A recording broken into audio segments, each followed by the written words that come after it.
ఇప్పటివరకు కంట్రీలో any survey company ఎలా వర్క్ చేస్తుందంటే, ఫస్ట్ ఆఫ్ ఆల్ ఎమ్మెల్యే కానీ, ఎంపీ కానీ, లేదా సీఎం కానీ, అపోజిషన్ సీఎం కానీ, లేదా వాళ్ళకి పనిచేస్తున్నటువంటి స్ట్రాటజికల్ పార్ట్నర్ కానీ, they will request to do a survey. అయ్యా మాకు సర్వే చేసి పెట్టండి, నేను మళ్ళీ ఎమ్మెల్యేగా గెలుస్తానా, లేదా మళ్ళీ ఎమ్మెల్యేగా నేను పోటీ చేయొచ్చా, లేదా నేను మళ్ళీ సీఎం అవ్వచ్చా, లేదా మళ్ళీ మా పార్టీ పుంజుకుంటుందా, లేదా మళ్ళీ మా క్యాండిడేట్స్ ఎవరైతే కరెక్టు ఎవరైతే రాంగ్, ఇలా నెంబర్ ఆఫ్ క్వశ్చన్స్తో మన ముందుకు వస్తారు.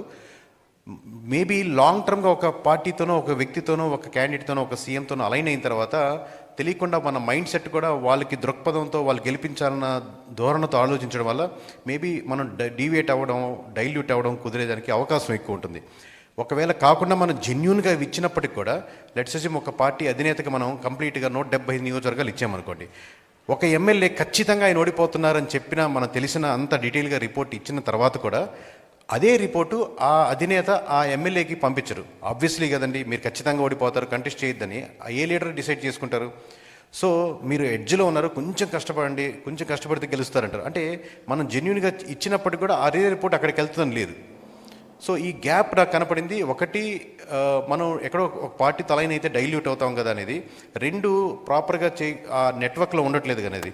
మూడు, ఇప్పుడు మనం స్విగ్గీ ఆర్డర్ చేసుకుంటున్నాం, జొమాటో ఆర్డర్ చేసుకుంటున్నాం, ఫుడ్ డెలివరీ అవుతుంది, లేదా మన క్యాబ్ కావాలంటే ఓలా కానీ ఊబర్ కానీ సర్వీస్ ఉన్నాయి. అలా ప్రతి ఫీల్డ్లో సర్వీస్ ఉన్నాయి. కానీ నాకు నా నియోజకవర్గం పట్ల తెలియాలంటే ఏంటి, ఎలా తెలుసుకుంటాను? రేపు పొద్దున ఎక్కడో ఇక్కడ హైదరాబాద్